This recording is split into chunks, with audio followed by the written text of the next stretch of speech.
बघा, मी माझ्या पक्ष नेतृत्वाला आमच्या पक्षाच्या गटनेत्यांची परवानगी घेऊन मी माझ्या गावाला गेलो होतो. माझ्या गावच्या महत्वाच्या कामासाठी गेलो होतो आणि पहिल्या दिवशी नसेल मी सांगितलं होतं. परंतु कोणी खोडसाळपणे हा इथे प्रकार केला असेल तर त्याला माझा नाईलाज आहे.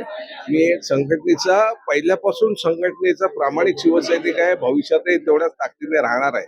त्याच्यामुळे अन्य कोणाला आमच्याबद्दल काय वाटत असेल ते त्यांना लखलाभावं, परंतु उद्धव साहेब आणि पक्ष यांच्याशी मी अतिशय प्रामाणिकपणे आहे आणि राहणार आहे. सर, काल जे हे झालं म्हणजे शिंदे गटाचे जे खासदार ठाकरे गटातून शिंदे गटात गेले, त्याच्यामध्ये त्या खासदारांनी असं सांगितलं होतं की निधी मिळत नव्हता म्हणून आम्ही ठाकरे गट सोडलो.